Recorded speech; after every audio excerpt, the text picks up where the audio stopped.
को क्षमा कर दिया था। एक बार लक्ष्मी जी हमारे बैकुंठ में आ रही थी, उनका तो निवास घर ही है, लेकिन इन्होंने उनको भी रोक दिया था। मतलब ये पहली बार की गलती नहीं इनकी, इन्होंने दोबारा गलती किया।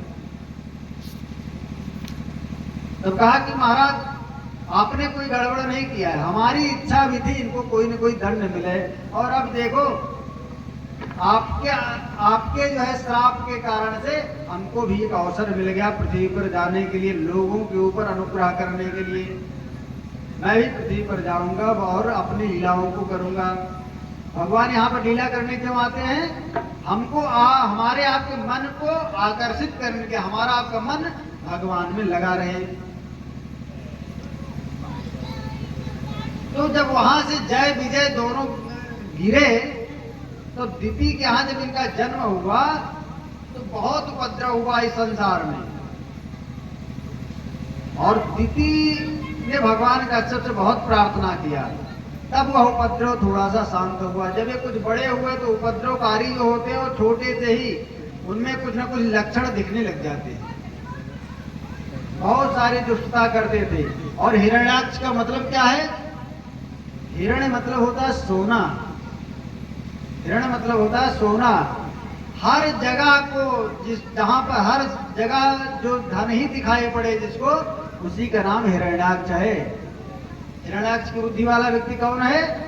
सब जगह उसको धन ही दिखाई पड़े। हमको रोग लगा है, लेकिन अगर डॉक्टर ये समझ ले, कह रहे ये तो आदमी नहीं, ये तो हमारा धन है, हम इसको जितने चीरेंगे उतने ये लाख हमको देगा, तो ये क्या है? हिरण्याक्ष की बुद्धि वाला है। हम किसी अधिकारी के पास जाए, अपनी जो है अपना कष्ट लेकर के, हमको ये कष्ट है, आप हमारे कष्ट को दूर कर दिए, अगर वो अधिकारी आपको धन घूस इत्यादि मांगने लग जाए तो समझ लेना चाहिए उसकी हिरण्याक्ष वाली बुद्धि है। हर जगह जो सब जगह धन ही दिखाई पड़े जिसको, वो कौन है? हिरण्याक्ष है। तो जहां जहां धन दिखेगा, धन एक ऐसा चीज है जो सबको ही चाहता है मिल जाए हमको, तो धन को प्राप्त करने के लिए वो व्यक्ति प्रयत्न करने लग जाता है। इसीलिए और जब धन को प्रयत्न करने लग जाता है प्राप्त करने के लिए, तब अपराध बढ़ने लग जाता है। तो हिरण्याक्ष ने भी ऐसे ही अपराध अपना बढ़ा लिया, और इतना भयंकर अपराध बढ़ाया, इतना भयंकर अपराध बढ़ाया कि पूरी पृथ्वी पर त्राहि त्राहि होने लग गया। हिरण्याक्ष का स्वरूप कितना बड़ा है? वो जब खड़ा होता था ना, तो उसका जो मुकुट है वो सूर्य के ऊपर चला जाता था। हिरण्याक्ष कितना बड़ा है? सूर्य यहां सूर्य की कितनी दूरी है, और उससे ऊपर हिरण्याक्ष का मस्तक होता था। अब लोग ये बोलेंगे कि अरे पंडित जी, कोई आदमी इतना बड़ा हो सकता है क्या? अरे तो ये जान लेना चाहिए शंका को दूर करने के लिए।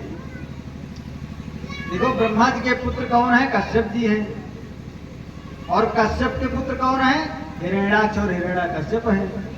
और ब्रह्मा जी के ही पुत्र कौन है? मरीच जी हैं, और मरीच के पुत्र कौन है? भगवान सूर्य देवता है। अरे जब सूर्य इतना बड़ा हो सकते हैं, इतने बड़े हो सकते हैं, तो हिरण्याक्ष और हिरण्यकश्यप नहीं हो सकते हैं? ये कथा कहाँ की है? स्वर्गलोक की कथा है ये। मतलब सृष्टि का जब प्रारंभ हो रहा था तब की कथा है ये, सबसे पहली घटना हुई है।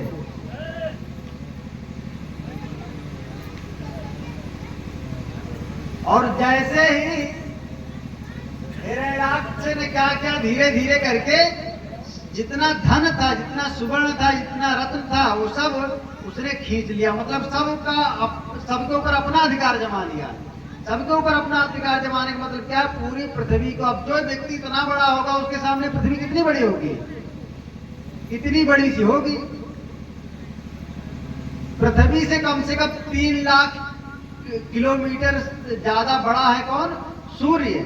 और सूर्य से बड़ा जो होगा उसके लिए पृथ्वी कितनी बड़ी होगी? समझ लीजिए गेंद है वो छोटी सी, तो ले जाकर के जितना पृथ्वी का रत्न है और मोती है और सोना है, ये सब ले जाकर के पूरी पृथ्वी को कहां रख दिया? समुद्र में रख दिया, समुद्र में छिपा दिया। और जब उसने समुद्र में छिपाया, तब समुद्र में बहुत सारे लोगों ने ढूंढा, कहां, लेकिन किसी को मिला नहीं। हिरण्याक्ष एक दिन क्या हुआ कि गया कुबेर जी के यहाँ, कहा महाराज आज जो है आपसे हमको युद्ध करना है, क्योंकि आपने तो बड़े बड़े राजाओं को आपने हरा दिया है। तो ऐसा करो आज हमारा आपका भी युद्ध हो जाए और देखते हैं आपने कैसे हराया है। अब कुबेर जी बेचारे परेशान हो गए। वरुण देवता परेशान हो गए। उन्होंने कहा महाराज आप आजकल मैंने क्या किया है, तो जिसे संन्यास ले लिया है। उसको देखते ही उन्होंने क्या कहा, आजकल हमने क्या किया है, युद्ध से संन्यास ले लिया है। और आपसे युद्ध करने के लिए एक ही व्यक्ति है, वो कौन है? कहा क्षीर सागर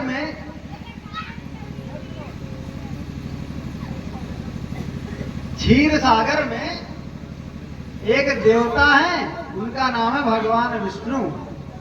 वही आपसे युद्ध कर सकते हैं और तुम्हारी जितनी खुजली है ना, ये सारी खुजली तुम्हारी शांत कर देंगे। युद्ध का दोबारा तुम्हारे मन में प्रश्न नहीं उठेगा और तुमको जैसे कोई कपड़ा छांटता है वैसे वो छांटेंगे। हिरण्याक्ष का अच्छा ही हमसे बलशाली है वो। हाँ तुमसे बलशाली है, जाकर के बाद मिलो तो सही उनसे। जब वरुण ने ऐसा कहा तब हिरण्याक्ष जाकर के उनको ढूंढने लगा। जब जाकर के हिरण्याक्ष भगवान को ढूंढने लगा और भगवान ने जब जाना कि हिरण्याक्ष आ रहा हमको ढूंढने के लिए, तो भगवान ने क्या किया, वराह का अवतार धारण कर लिया। वराह मतलब सुअर बन गए और सुअर बन करके घूमने। सुअर क्यों बने भगवान? क्योंकि ये पृथ्वी को हिरण्याक्ष ने जहां रखा था ना, उधर से मल जहां रखा था उधर आरी मल की खाई मार दिया था हिरण्याक्ष ने। और जो गंदगी होती, गंदगी में कौन जाता है? सुअर ही खाली जा सकता है। तो उसको भेदन करने के लिए हिरण्याक्ष का रूप भगवान ने धारण कर लिया और देखा कितना विशाल का सुअर, पूरा जो है पूरा सोने के समान चमक रहा था वो सुअर।